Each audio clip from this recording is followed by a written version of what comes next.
आप देख रहे हैं सत्यहिंदी.com। एक नजर अब तक की सुर्खियों पर। होली के बाद बिहार की सियासत में मुख्यमंत्री नीतीश कुमार के बेटे निशांत की एंट्री होगी। आपको बता दें कि यह चर्चा तो पहले से तेज थी कि निशांत राजनीति में आएंगे और जेडीयू को आगे बढ़ाएंगे, लेकिन अब होली खत्म होते ही बड़े बड़े पोस्टर पटना में लगाए गए हैं, जिसमें लिखा है बिहार की मांग सुन लिए निशांत। एबीपी की एक रिपोर्ट के मुताबिक यह पोस्टर निशांत कुमार के राजनीति में एंट्री को लेकर हैं। दरअसल पोस्टर में लिखा गया है कि बिहार की मांग सुन लिए निशांत, बहुत बहुत धन्यवाद। एक नहीं दो नहीं बल्कि दर्जनों पोस्टर पार्टी ऑफिस के बाहर लगाए गए हैं। आपको बता दें कि बीते दिन होली के मौके पर सीएम आवास में निशांत ने जेडीयू के बड़े बड़े नेताओं से मुलाकात की थी। यह पहला मौका था जब होली के दिन निशांत कुमार खुलकर राजनीति के लोगों से मुलाकात कर रहे थे और अब यह पोस्टर लगभग उन कयासों पर मुहर लगाते नजर आ रहे हैं जिसमें निशांत की राजनीति में एंट्री की चर्चा हो रही थी। बिहार में होने वाले आगामी चुनाव से पहले रविवार को कांग्रेस ने पलायन रोको नौकरी दो थीम पर एक यात्रा की शुरुआत की। यह यात्रा बिहार के पश्चिम चंपारण जिले के बेतिया में शुरू हुई। इस यात्रा में जवाहरलाल नेहरू विश्वविद्यालय छात्र संघ के पूर्व अध्यक्ष कन्हैया कुमार भी शामिल हुए। इस दौरान पत्रकारों से बातचीत करते हुए कन्हैया कुमार ने कहा कि पलायन और नौकरी की समस्या को ध्यान में रखते हुए यह यात्रा शुरू की जा रही है। इसका उद्देश्य है सबको शिक्षा, सबको काम और हर बिहारी को बराबरी का आत्मसम्मान मिले, चाहे वह हिंदू हो या मुसलमान, सभी को बराबर सम्मान मिलना चाहिए। उन्होंने यह भी कहा कि इस यात्रा का मुख्य उद्देश्य नौकरी के अवसर सुनिश्चित करना है, न कि विधानसभा में सीट हासिल करना। केंद्रीय गृह मंत्री अमित शाह ने रविवार को जानकारी दी कि इम्फाल और गुवाहाटी क्षेत्रों में 88 करोड़ रुपए के मेथाम्फेटामाइन टैबलेट्स जब्त किए गए हैं। गृह मंत्री ने कहा कि मादक पदार्थों की बरामदगी निचले स्तर से लेकर ऊपरी स्तर तक की प्रभावी कार्रवाई का सबूत है। शाह ने यह भी स्पष्ट किया कि नरेंद्र मोदी सरकार का मादक पदार्थों के खिलाफ अभियान लगातार जारी रहेगा। गृह मंत्री ने अपने एक्स हैंडल पर एक पोस्ट में लिखा कि ड्रग माफियाओं के प्रति कोई दया नहीं दिखाई जाएगी। मोदी सरकार के नशा मुक्त भारत के निर्माण के अभियान को तेजी से आगे बढ़ाते हुए 88 करोड़ रुपए की मेथाम्फेटामाइन टैबलेट्स की एक बड़ी खेप जब्त की गई है और इम्फाल गुवाहाटी क्षेत्रों में अंतर्राष्ट्रीय ड्रग गिरोह के 4 सदस्यों को गिरफ्तार किया गया है। इसके साथ ही उन्होंने इस सफलता के लिए नारकोटिक्स कंट्रोल ब्यूरो को भी बधाई दी। अंतरिक्ष में फंसे अंतरिक्ष यात्री सुनीता विलियम्स और बुच विल्मोर की धरती पर वापसी कब तक हो पाएगी, इसका जवाब इसरो वैज्ञानिक एम अन्नादुरई ने दिया है। समाचार एजेंसी पीटीआई द्वारा पूछे गए एक सवाल के जवाब में इसरो के वैज्ञानिक एम अन्नादुरई ने कहा कि ऐसी उम्मीद है कि अगले 3 से 4 दिनों में सुनीता विलियम्स की वापसी हो जाएगी। उन्होंने कहा कि हालांकि शुरुआत में कुछ दिक्कतें आई, मगर सुनीता विलियम्स को सुरक्षित लाना महत्वपूर्ण है। मुझे लगता है कि इसके लिए आवश्यक योजनाएं और जरूरी कामों को किया जा चुका है। अब जैसी योजना बनाई गई है उस हिसाब से सुनीता विलियम्स जल्दी वापस आ पाएंगी। सुनीता विलियम्स ने उनकी कमांडर पोजीशन को रूसी अंतरिक्ष यात्री को सौंप दिया है। उम्मीद है कि अगले 3 से 4 दिनों में वह वापस आ जाएंगी। चंडीगढ़ में किसानों की बैठक के बाद किसान नेता दर्शन पाल ने पीटीआई को बताया कि बैठक में हमने ट्रंप प्रशासन और यूरोपीय संघ द्वारा कृषि क्षेत्र को खोलने के प्रयासों की निंदा की। हम चाहते हैं कि मोदी सरकार इसके आगे झुके नहीं। हमने तय किया कि 26 मार्च को हम सेक्टर 34 के मैदान में इकट्ठा होंगे, भले ही अनुमति ना मिले। 4 मई को हम एक बड़ा सम्मेलन करेंगे जिसमें खेती से जुड़े सभी लोगों को बुलाया जाएगा। हम किसानों के मुद्दों को उनके सामने रखेंगे। साथ ही हम यह भी बताएंगे कि भगवंत मान सरकार किस तरह किसानों के मुद्दों को नजरअंदाज कर रही है। जालंधर के यूट्यूबर रोजर संधू के घर पर रविवार को ग्रेनेड जैसी वस्तु फेंके जाने की घटना की एक पाकिस्तानी गैंगस्टर ने जिम्मेदारी ली है। घटना के बाद से 2 वीडियो सामने आए हैं, जिनमें से एक में पाकिस्तानी गैंगस्टर शहजाद भट्टी ने दावा किया है कि उसने यूट्यूबर पर हमला किया क्योंकि उसने मुस्लिम समुदाय के खिलाफ कथित तौर पर अपमानजनक भाषा का इस्तेमाल किया था।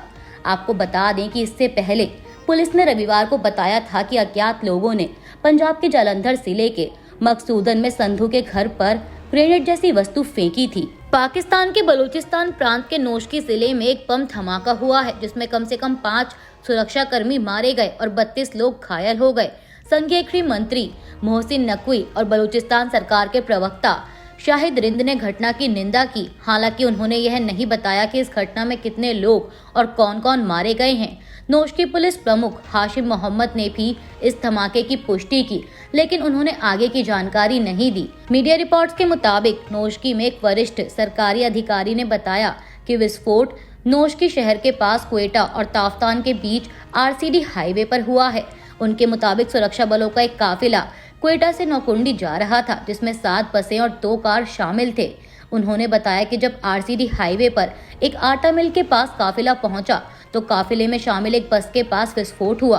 वहीं नोशकी के स्थानीय लोगों ने बताया कि विस्फोट इतना शक्तिशाली था कि उसकी आवाज दूर दूर तक सुनी गई और कुछ घायलों की हालत गंभीर बताई जा रही है। अमेरिका और यूके ने शनिवार को ईरान समर्थित यमन के हूतियों के खिलाफ बड़े पैमाने पर सैन्य हमले शुरू किए, जिसमें अभी तक कम से कम 24 लोगों के मारे जाने की सूचना है।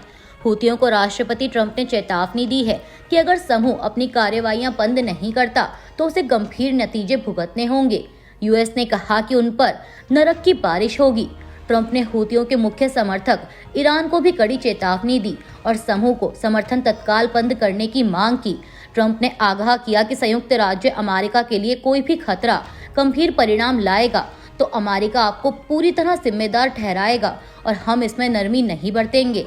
वहीं समाचार एजेंसी रॉयटर्स का कहना है कि ये हमले मध्य पूर्व में जनवरी में ट्रंप के राष्ट्रपति बनने के बाद से अमेरिका की सबसे व्यापक सैन्य कार्रवाई है।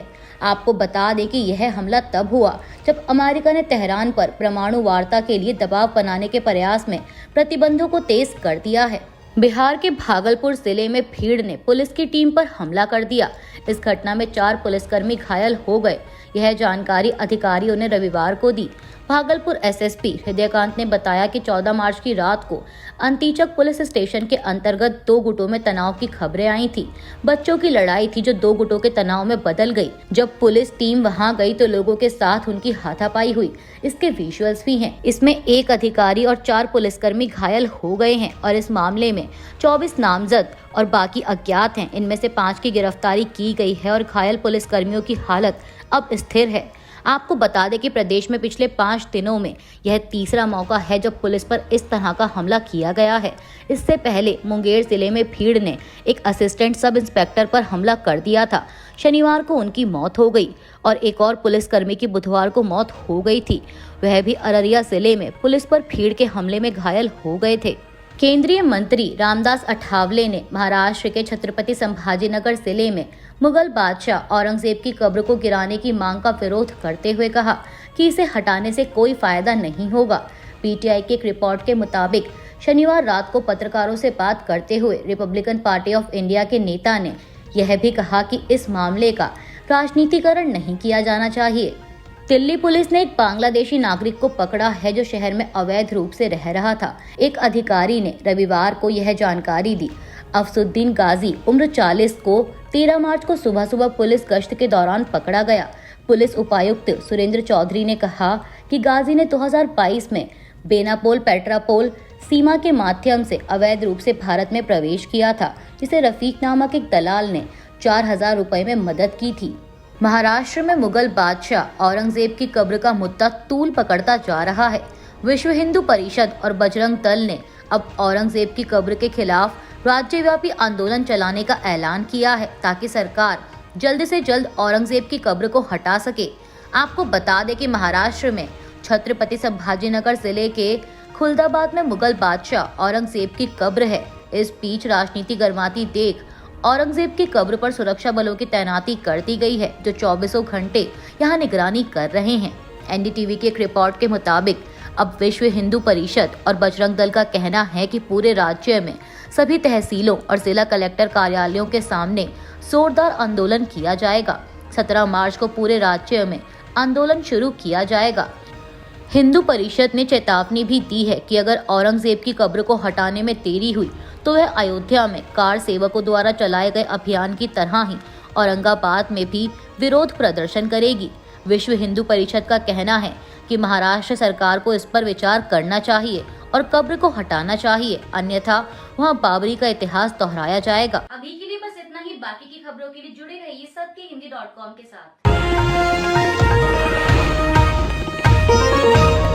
Copyright disclaimer under Section 107 of the Copyright Act 1976. Allowance is made for fair use for purposes such as criticism, comment, news reporting, scholarship, and research. Fair use is a use permitted by copyright statute that might otherwise be infringing.